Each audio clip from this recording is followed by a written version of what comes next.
बिस्मिल्लाहिर्रहमानिर्रहीम। Hello, welcome back to my channel chemistry zone. आज हम एक नया टॉपिक लेके आए हैं, that is energy distribution and orbitals.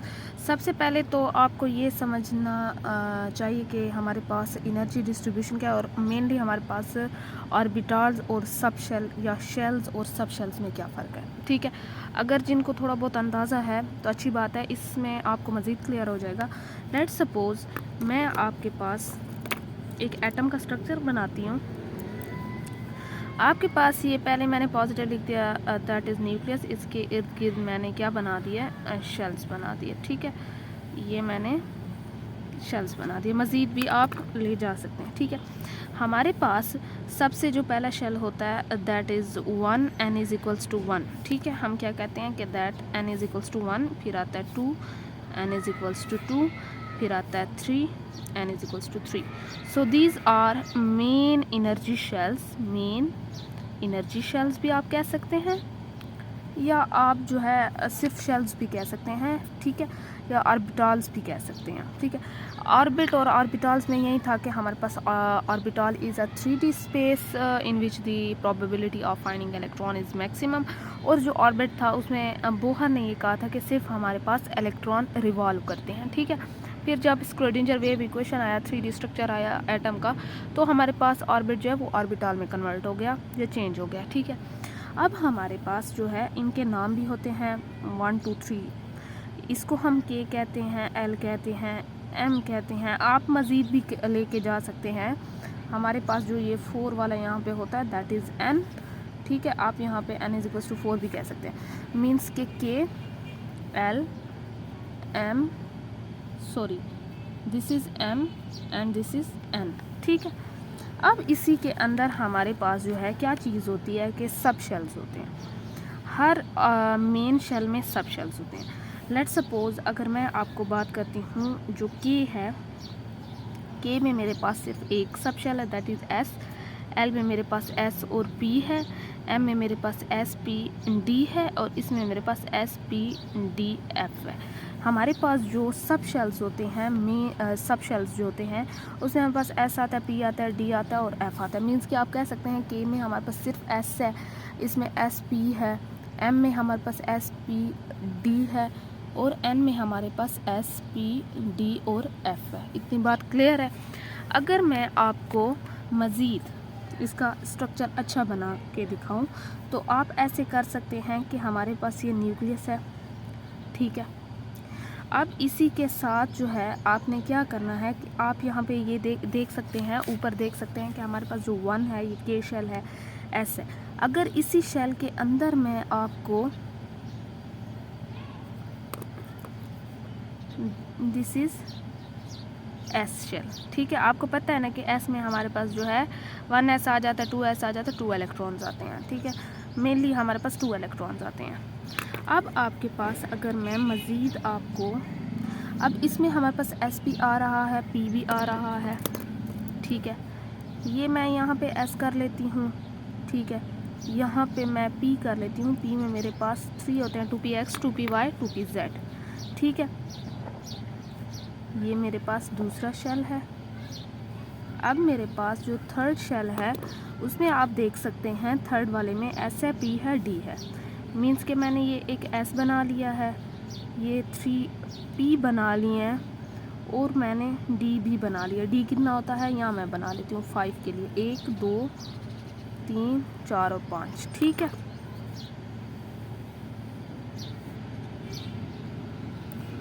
ये मेरे पास एस है, ये एस है, ये पी है। अच्छा 2 आएगा, ये 1 एस है क्योंकि ये 1 उसमें है, शेल में है। ये 2 में हमने कहा है ना कि 1 2 3, तो ये हमारे पास कौन सा शेल है, 1 है। ये मेरे पास 2p आ जाएगा, ये 2 में है, ये भी 2s आ जाएगा।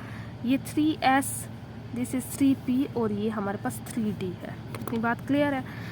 अब यहाँ पे अगर मैं आपको मज़ीद, यहाँ पे नज़र आ रहा है, मज़ीद भी अगर इसे आप खोल के लिखे तो आपके पास जो है फिर f आ जाएगा। मीन्स कि आप उसमें 10 जो है वो करेंगे। तो ये हमारे पास इस किस्म का स्ट्रक्चर है। इसमें हमारे पास ये ऐसे छोटे छोटे ऑर्बिटल्स होते हैं। इतनी बात क्लियर है कि हमारे पास सब शेल्स भी, आप इसे ऑर्बिटल्स नहीं सब शेल्स कह सकते हैं। एक शेल में हमारे पास मज़ीद सब शेल्स होते हैं, ठीक है। आई होप सो आपको इतनी बात क्लियर हो चुकी होगी। ये था थोड़ा सा इंट्रोडक्शन। अब जो है वो मेन टॉपिक हमारे पास कौन सा है? मेन टॉपिक है एनर्जी डिस्ट्रीब्यूशन एंड ऑर्बिटल्स। अब हमने ये देखना है कि हमारे पास कैसे इलेक्ट्रॉन्स हैं और वो कैसे डिस्ट्रीब्यूट होते हैं, उनकी एनर्जी क्या है और हमारे पास वो कैसे शेल्स में आते हैं, ठीक है। अगर मैं आपसे ये चीज़ कहूँ कि अगर हमारे पास, जैसे हमने पीछे पढ़े हैं, यहाँ पे मैं आपको बता देती हूँ, हमने पीछे पढ़े हैं क्वांटम नंबर्स। लास्ट टाइम जो पढ़े थे वो थे क्वांटम नंबर्स। क्वांटम नंबर्स में हमारे पास 4 क्वांटम नंबर्स थे, जिसमें था n, m, l और s। n principal, magnetic, azimuthal और स्पिन क्वांटम नंबर, ठीक है। इसमें हमारे पास जो n और l था वो हमारे पास क्या चीज़ कर रहा था कि ये हमारे पास एनर्जी डिटरमाइन कर रहा था। दोनों एनर्जी डिटर्मिनेशन ऑफ इलेक्ट्रॉन का काम कर रहा था। m और s क्या कर रहा था हमारे पास? ये हमारे पास एक तो ओरिएंटेशन बता रहा था, ठीक है, प्लस हमारे पास स्पिन बता रहा था, उसकी ओरिएंटेशन ऑफ इलेक्ट्रॉन जो है इन स्पेस आप कह सकते हैं, या 3D स्पेस कह सकते हैं, और स्पिन ऑफ इलेक्ट्रॉन, ठीक है। ये 2 चीज़ें ये बता रहा था। अब हम देखते हैं कि हमारे पास जो है इसमें 2 केस बन रहे हैं, ठीक है। इसमें हमारे पास 2 केस किस किस्म के बन रहे हैं? इसमें हमारे पास 2 केसेस आ रहे हैं। अब 1 केस जो है वो था, एक तो है हाइड्रोजन, या हम कह सकते हैं कि हमारे पास हाइड्रोजन लाइक एटम्स, ठीक है, जिसे आप सिंपलेस्ट एटम भी कह सकते हैं। और दूसरा केस है कि जो हमारे पास पॉली इलेक्ट्रॉन एटम्स हैं, जिनके इलेक्ट्रॉन्स जो हैं ज़्यादा हैं, पॉली इलेक्ट्रॉन्स एटम, ठीक है। अब ज़रा यहाँ पे देखते हैं, अगर मैं इस फर्स्ट केस को यहाँ पे लेके आती हूँ, जो मेरे पास है हाइड्रोजन एटम का या हाइड्रोजन लाइक एटम का, यहाँ पे आप देखें कि बड़ी ही सिंपल सी बात है कि हमारे पास जो हाइड्रोजन होता है उसमें हमेशा एक ही इलेक्ट्रॉन होता है, दैट इज़ 1s1। अगर मैं इसका स्ट्रक्चर बनाऊं तो मेरे पास बड़ी ही सिंपल सी चीज़ है, that is 1 electron revolving around the nucleus, जो हमारे पास n=1 भी कह सकते हैं, जो हमारे पास k शेल है, ठीक है। अब इसमें सिर्फ हमारे पास एक ही सब शेल आता है, दैट इज़ 1s, और साथ ही में हमारे पास n की वैल्यू ये है, m के लिए इसकी 0 वैल्यू है, l के लिए इसकी 0 वैल्यू है, और अगर इसके स्पिन की बात की जाए तो हमारे पास क्या होगा, या तो +1/2 होगा, या हमारे पास जो है -1/2। इसमें एक स्पिन इसका हो सकता है, ठीक है, क्योंकि हमारे पास इलेक्ट्रॉन ही एक ही है, एक ही इलेक्ट्रॉन है, तो एक ही स्पिन होगा, या वो क्लॉकवाइज होगा या एंटी क्लॉकवाइज होगा। इतना क्लियर है? अच्छा, यहाँ पे जो है आपको पता है कि ये हमारे पास जो है ये लोएस्ट एनर्जी लेवल है, क्योंकि ये न्यूक्लियस के बिल्कुल करीब है, और हमारे पास जो है L और M की भी वैल्यू क्या है, 0 है। अब स्पिन भी हमारे पास आ गए, दैट इज़ ये हमारे पास 4 क्वांटम नंबर जो हैं आ गए। अब जब कभी कभार ऐसा होता है कि हमारे पास ये जो इलेक्ट्रॉन होता है ये एनर्जी एब्जॉर्ब करता है, लेट्स सपोज हमारे पास यही इलेक्ट्रॉन जो है ये यहाँ से पड़ा है ग्राउंड स्टेट में, that is ground state, and that is excited state. अब इसने एनर्जी एब्जॉर्ब की और ये एक्साइटेड स्टेट में चला गया, ठीक है। यहाँ तक बात क्लियर है? यहाँ पे एक पॉइंट समझें आप, मैंने इतना कह दिया ना कि ये हमारे पास एक्साइटेड स्टेट में चला गया, तो यहाँ वो ये कहते हैं कि अब जो हाइड्रोजन था ना, इसकी जो हमने स्पेक्ट्रल स्टडी की, तो इसकी स्पेक्ट्रल स्टडीज़ में इसकी एक्साइटेशन के बाद भी जो क्वांटम वैल्यूज़ थी ना वो सेम आ रही थी। सेम आने का मतलब ये है कि हमारे पास चाहे वो जिसमें भी हो तो उनकी कैसे सेम आ रही थी, मीन्स के S में है, P में है, D में है, F में है, कोई फ़र्क नहीं पड़ता, वैल्यू सेम थी। क्यों? क्योंकि लेट्स सपोज अगर 3S है, 3P है, 3D है या 3F है, इसमें ये यहाँ से यहाँ जाए, यहाँ से यहाँ जाए, या वट एवर यहाँ से यहाँ जाए, इसकी वैल्यू सेम है, क्योंकि हमारे पास जो एनर्जी की वैल्यू होती है वो डिपेंड करती है n पे, n पे डिपेंड करती है एनर्जी की वैल्यू। आपको पता है कि n जो है हमारे पास क्या चीज़ है, एनर्जी की वैल्यू मैंने कहा है n हमारे पास सेम है, H के लिए, ठीक है, तो हमारे पास एनर्जी भी सेम होगी।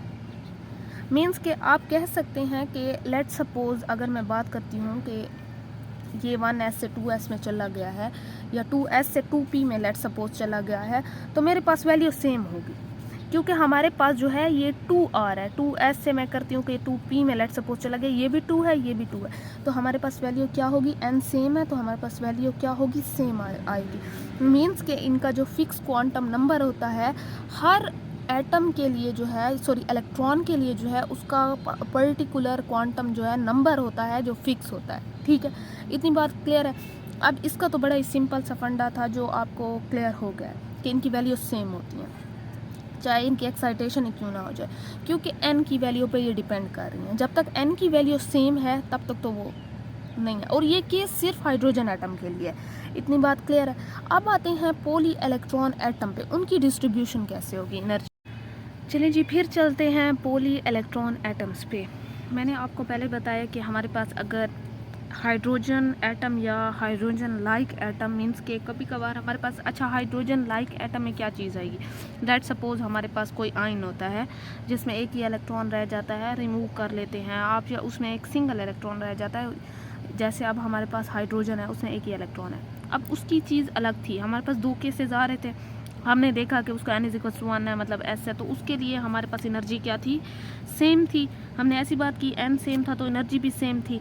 अच्छा, चाहे वो s की थी या चाहे p की थी, वो हमारे पास सेम थी। यहाँ जो दूसरा पॉली इलेक्ट्रॉन है ना, बेसिक उसमें जो चीज़ आ रही है ना, वो यही है कि हमारे पास एनर्जी, ठीक है, एनर्जी प्लस जो हमारे पास सब लेवल्स हैं ना, इनकी एनर्जी डिफरेंट आ रही है। इनकी हमारे पास एनर्जी में डिफरेंस आ रहा है, जिसकी वजह से ही हमने इन दोनों केसेस को अलग किया हुआ है, ठीक है। इतनी बात क्लियर है आप लोगों को। यहाँ पे अभी ये जो केस हम पढ़ेंगे ना, इसमें आपको बहुत सी चीज़ें पिछली भी क्लियर हो जाएंगी और ये वाली भी। लेट सपोज मैंने हाइड्रोजन की बात की थी, मैंने हाइड्रोजन में ये कहा था मेरे पास सिर्फ एक ही इलेक्ट्रॉन है, ऐसी बात की थी। एक इलेक्ट्रॉन का जो है मैंने क्या किया था, यही एक ही इलेक्ट्रॉन था, तो ऑब्वियसली आपके पास अगर एक इलेक्ट्रॉन है, या तो वो पॉजिटिव 1/2 था या नेगेटिव 1/2 था, ठीक है। उसमें ऐसे कोई वो नहीं था, चाहे वो जिस भी लेवल पे आ रहा था उसकी सेम ही एनर्जी थी, क्योंकि वो एक ही इलेक्ट्रॉन था हमारे पास, कोई और इलेक्ट्रॉन थे ही नहीं जिनकी एनर्जी जो है इफेक्ट हो रही हो। अच्छा, फिर हमारे पास देखें कि लेट सपोज अब मेरे पास एक से ज़्यादा आ गए हैं, ठीक है, ये एक है, ये यहाँ पे 2 में कर दिया मैंने, यहाँ पे ज़्यादा कर दिए हैं, मीन्स कि ये पॉली इलेक्ट्रॉन सिस्टम आ गया। अब मेरे पास है तो ये भी के जो है n=1 है, मीन्स के शेल है। यहाँ मेरे पास फ़र्क कितना आ रहा है कि मेरे पास 2 इलेक्ट्रॉन्स आ गए हैं, 2 इलेक्ट्रॉन में मेरे पास n भी क्या है, n भी 1 है, m 0 है, मेरे पास l 0 है। ये क्वांटम नंबर से 4 क्वांटम नंबर हैं, प्रिंसिपल है, मैग्नेटिक है, एजीम्यूथल है, और ये स्पिन है। अब यहाँ पे डिफरेंस किस चीज़ का आ रहा है, सिर्फ स्पिन का आएगा, ठीक है, यहाँ पे। अच्छा, यहाँ पे जो है, यहाँ पे स्पिन का आएगा। लेट सपोज आप के शेल मैंने कंप्लीट कर दिया, फिर के अलावा मेरे पास इलेक्ट्रॉन्स आ गए हैं। इतनी बात क्लियर है आप लोगों को। यहाँ पे जो बात समझने की वो ये है कि अगर मेरे पास के कंप्लीट है, और लेट सपोज मैंने यहाँ पे तो ये चीज़ बता दी है इसकी, और अगर मेरे पास के कंप्लीट है और दूसरे शेल में जो है इलेक्ट्रॉन्स आ रहे हैं, ठीक है, एटम है इसका, ये हमारे पास के शेल है, ये एल शेल है, ये n=1 है, ये n=2 है। Let suppose this is completed, बल्कि ये कम्प्लीटेड ही है, मैंने 2 लगा। अब यही हमारे पास जो ये चीज़ है, 2 इलेक्ट्रॉन है, इनका क्या काम है, इन 2 इलेक्ट्रॉन का काम है कि ये हमारे पास न्यूक्लियस को शील्ड करेंगे, ठीक है। ये हमारे पास न्यूक्लियस है और ये न्यूक्लियस को शील्ड करने का काम करेंगे ये 2 इलेक्ट्रॉन। अब ये 2 इलेक्ट्रॉन जो हैं, इन्होंने अपना शेल कंप्लीट कर लिया है, ये हमारे पास 1s2 हो गया है पहला शेल जो के था। आने वाले इलेक्ट्रॉन की एनर्जी को इफेक्ट होगा, क्यों इफेक्ट होगा, क्योंकि ये शील्ड कर रहे हैं न्यूक्लियर चार्ज को, ठीक है। इतनी बात क्लियर हो गई है। अब जो है हमारे पास क्या होगा कि यहाँ जो ये इनर एटम है ये तो शील्ड करें, आउटर जो एटम है, चाहे वो आउटर, सॉरी एटम नहीं, इलेक्ट्रॉन जो है ये शील्ड करें, तो आउटर इलेक्ट्रॉन आने वाले, एक तो उनकी एनर्जी पे इफेक्ट होगा, एनर्जी पे इफेक्ट होगा, बाकी उनका जो है ना एनर्जी पेनिट्रेशन के बारे में भी हमें पता चलेगा। और यहाँ पे जो हमारे पास हाइड्रोजन एटम था, उसका जो केस था, उस पे हमारे पास किस चीज़ पे डिपेंड हो रहा था, n पे डिपेंड कर रहा था एनर्जी की वैल्यू, ठीक है। एनर्जी की वैल्यू n पे डिपेंड कर रही थी, मींस के प्रिंसिपल क्वांटम नंबर पे डिपेंड कर रही थी। अब आपने जो चीज़ यहाँ पे देखनी है वो हमारे पास ये पॉली इलेक्ट्रॉन है, ठीक है। ये क्या चीज़ है? पॉली इलेक्ट्रॉन सिस्टम है, एटम कर लें। तो इसमें हमारे पास जो चीज़ n है उस पर डिपेंड नहीं करेगा, बल्कि हमारे पास l पे डिपेंड करेगा। मीन्स के आपके पास यहाँ प्रिंसिपल पे नहीं, एजीम्यूथल क्वांटम नंबर पे डिपेंड करेगा। क्या चीज़ डिपेंड करेगी? एनर्जी की वैल्यूज़ की बात कर रहे हैं, ठीक है। एजीम्यूथल क्वांटम नंबर पे हमारे पास डिपेंड करेगी। इतनी बात क्लियर है। अब हमने जो है यहाँ पे एजीम्यूथल जो है l के आने का भी एक रीज़न है।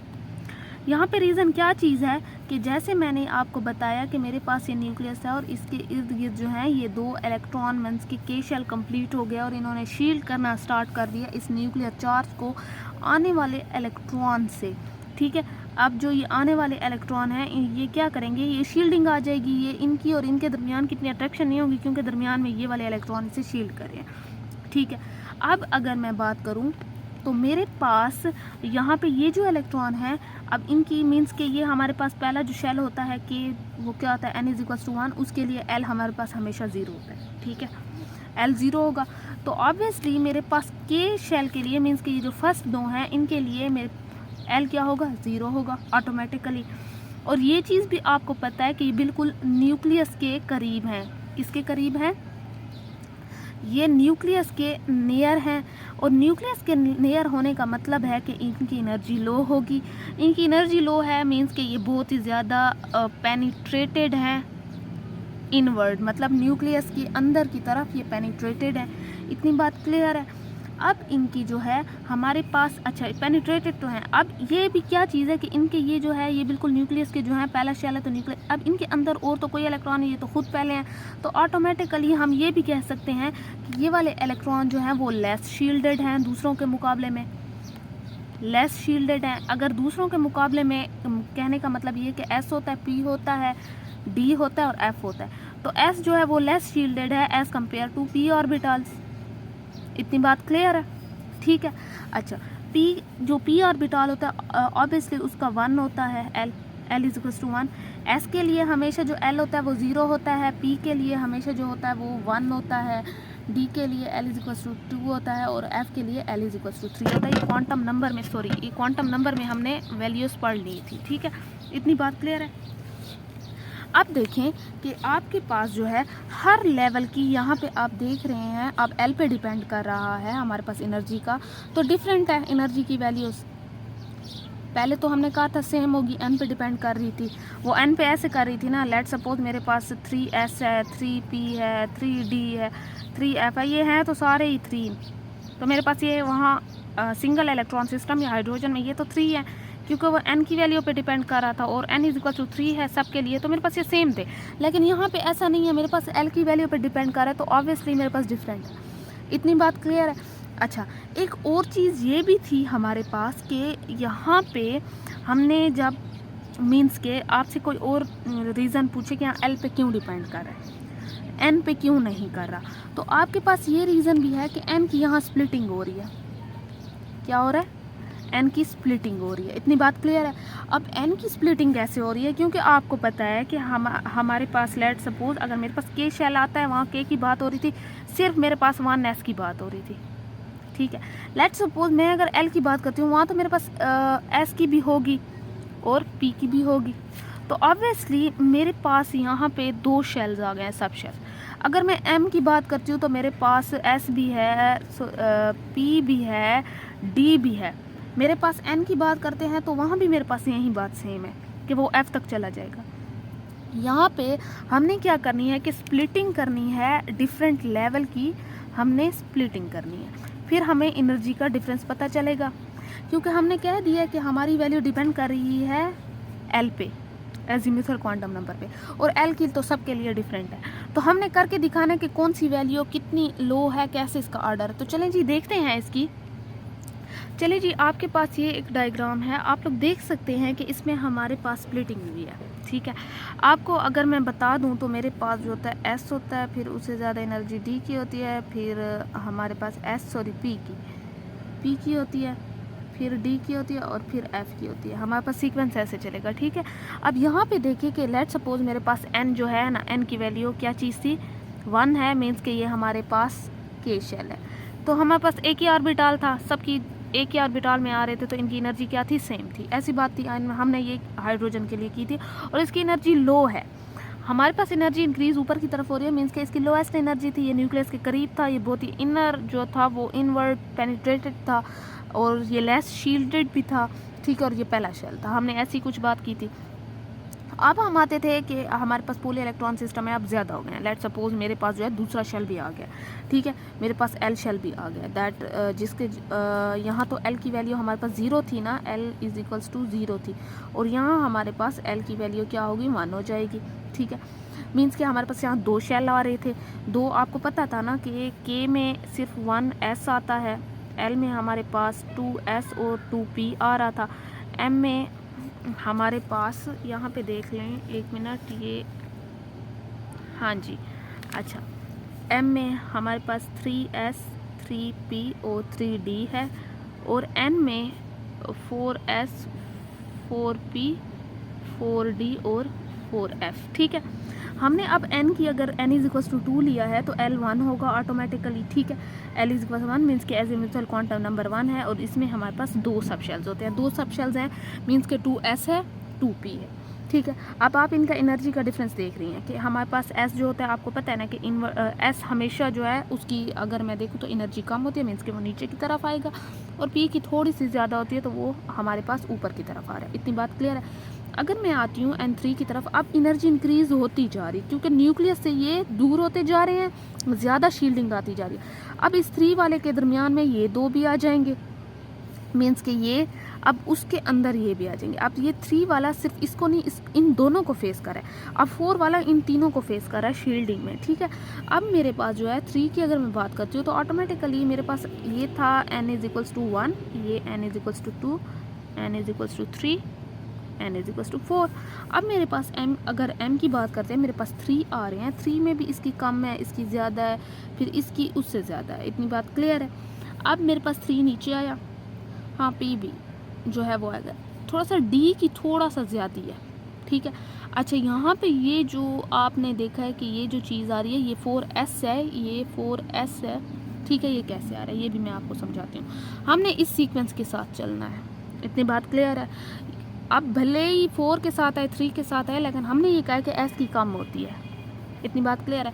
अगर मैं 4 की तरफ आती हूँ, मेरे पास स्प्लिट हो रहे हैं किस चीज़ में, 4 सब ऑर्बिटल्स में स्प्लिट हो रहा है, ठीक है। अब 4s जो है आपको पता है कि अब मैं 4s 3d के ऊपर तो नहीं लिख सकती ना, क्योंकि 3d तो बहुत ज़्यादा वैल्यू आ जाएगी और s की क्या है, कम वैल्यू है, तो ऑटोमेटिकली ये थोड़ा सा इसके नीचे आ जाएगी, इसकी वैल्यू इससे कम होगी। इसी वजह से हमने इस केस को अलग पढ़ा है, इतनी बात क्लियर है। अब फिर 3d आएगा, फिर 4p आएगा, 4d आएगा, और सबसे ज़्यादा फिर वैल्यू होती है तो वो 4f की होती है, ठीक है। इतनी बात क्लियर है, क्योंकि हमारे पास ये स्प्लिटिंग है। अच्छा, फिर आपको एक चीज़ आप खुद भी अंदाज़ा लगाएं कि इनके गैप से भी आपको पता चले, जो इनके दरमियान का गैप है वो ये बता रहा है कि आपके पास एनर्जी कितनी ज़्यादा है, एनर्जी डिफरेंस कितना ज़्यादा है, इतनी बात क्लियर है।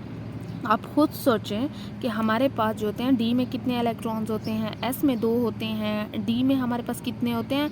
फिर ये हमने ये जो पिछली वीडियो थी उसमें भी ये चीज़ की थी, इसमें जो एस था, सॉरी, हमारे पास जो के था, के में कितने थे, के में 2 थे, एल में हमारे पास 8 थे, एम में 18 थे, और एन में हमारे पास 32 इलेक्ट्रॉन थे। आप खुद इलेक्ट्रॉन का जो है तादाद देख लें, जिसकी वजह से हमारे पास ये इतना डिफरेंस आ रहा है, ठीक है। आप खुद सोच लें कि हमारे पास जो है कैसे आएगा, और ये क्यों इतने एनर्जी इसकी इंक्रीज़ हो गई है। जितने ज़्यादा शेल्स होते जाएंगे उतने ज़्यादा उसमें इलेक्ट्रॉन्स आते जाएंगे, सब शेल्स जो है उनकी स्प्लिटिंग होती जाएगी, तो इसलिए इनका जो है एनर्जी डिफरेंस थोड़ा सा ज़्यादा है। फिर एस को जो है उसकी एनर्जी कम होने की वजह से हमने डी के नीचे रखा हुआ है, इतनी बात क्लियर है। अच्छा, इनका सीक्वेंस हमें ऑलरेडी गिवन होता है, अगर मैं आपको इनका सीक्वेंस लिख के बता दूं यहाँ पे, तो मेरे पास यहाँ पे जो इनका सीक्वेंस है वो क्या चीज़ है और कैसे है कि पहले आता है 1s, फिर उससे 2s की एनर्जी ज़्यादा होती है, फिर 2p की होती है, फिर 3s की होती है, 4s की होती है, फिर 3d की होती है, फिर हमारे पास 4p की होती है, 5s की होती है, 4d की होती है, फिर 5p की होती है, 6s की होती है, 4f की होती है और ये 5d की होती है। ये हमारे पास सीक्वेंस है, इसी सीक्वेंस के हिसाब से आपने चलना है। और आपने ये ध्यान रखना है कि लेट सपोज़ आपकी स्प्लिट, ये आप खुद सोचें 3s के बाद आपका 4s है, लेकिन आपने ये भी नहीं करना कि स्प्लिट आप 3 करें उसी के अंदर आपने 4s लिख दिया, बल्कि नहीं, 4 वाले का जब ये 3 आ रहा है और ये 4 आ रहा है, जब 4 वाले का आएगा तो वो थोड़ा सा उससे नीचे आ जाएगा, मीन्स के पहले आ जाएगा और इसका जो अपना डी है वो उसके ऊपर आ जाएगा। इतनी बात क्लियर करना है, ठीक है। बाकी इसकी स्प्लिटिंग खुद होती जाएगी। बस ये जो था यहीं तक था, इसमें इतना कुछ ख़ास नहीं था। बस ये आपको पता हो कि हमारे पास ये क्यों अलग अलग थे और इसमें एजीम्यूथल क्यों लगा है क्वांटम नंबर, और वहाँ पे जो है प्रिंसिपल क्वांटम नंबर क्यों लगा है, इसके रीज़न मैंने आपको बता दिए। चलें जी, फिर अगली वीडियो में मिलते हैं। अब तक के लिए इतना काफ़ी है। अगली वीडियो में हम जो है इलेक्ट्रॉन की डिस्ट्रीब्यूशन देखेंगे इन्हीं ऑर्बिटल्स में। तो अगली वीडियो का इंतज़ार करें। अब तक के लिए इतना काफ़ी है। अल्लाह हाफ़िज़।